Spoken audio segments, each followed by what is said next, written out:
നല്ലൊരു onion പിങ്കിലുള്ള, onion പിങ്കിൻ്റെ അത്രയും dark അല്ല, കുറച്ചും കൂടെ റോസ് ഗോൾഡ് സൈഡിലേക്കാണ് കേട്ടോ, കുറച്ച് ലൈറ്റാണ്, പക്ഷെ നല്ലൊരു ഷെയ്ഡ്. അതിലേക്ക് സിൽവർ കട്ട് ട്യൂബ്സിൻ്റെ വർക്ക് വന്നിരിക്കുന്നതാണ് ഹൈലൈറ്റ്. നമുക്കൊരു വെഡിങ് ഫംഗ്ഷനൊക്കെ കൊടുത്തിട്ട് പോകാൻ നല്ലതാണ്.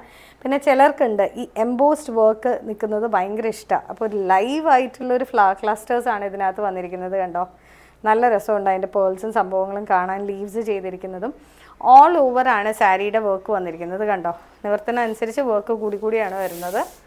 പല്ലു ഏരിയ ആണ് നിങ്ങളിപ്പോൾ കാണുന്നത് കേട്ടോ. ഇത് പല്ലു ഏരിയ ആണ്. കണ്ടോ, ആവശ്യത്തിന് നല്ല നല്ല രസമായിട്ട് ഹെവി ആയിട്ട് വർക്കുള്ള ഒരു സംഭവം തന്നെയാണ്. ഇതിന് റേഞ്ച് വരുന്നത് 9595 ആണ്. അപ്പോൾ 10-നൊക്കെ താഴെ നിൽക്കുന്നത് മതി എന്ന് എല്ലാവർക്കും തോന്നലുണ്ടെങ്കിൽ അങ്ങനെ നിൽക്കുന്ന ഒരു സൽവാർ, സാരിയാണിത്. ഇത് വരുന്നത് നമുക്ക് ബാക്ക് ഏരിയയും സ്ലീവ്സിലുമാണ് എംബ്രോയിഡറി വരുന്നത് ബ്ലൗസിൻ്റെ. അപ്പോൾ നമ്മൾ പ്രത്യേകിച്ച് വേറെ അധികം ചെയ്തില്ലെങ്കിലും കുഴപ്പമില്ല. ഇതിപ്പോൾ വർക്ക് ബാക്ക് നമുക്ക് കുറച്ച് ട്രാൻസ്പെറൻ്റ് ആയിട്ടോ ക്രിസ് ക്രോസ് നോട്ട്സ് ഒക്കെ ആയിട്ട് തയ്ച്ചാൽ ഇത് വേണേൽ ഫ്രണ്ട് കൊടുത്താലും വലിയ കുഴപ്പമില്ല. ക്രോപ്പ് ടോപ്പ് പോലെ ഡ്രേപ്പ് ചെയ്യാൻ നല്ലതാണ്.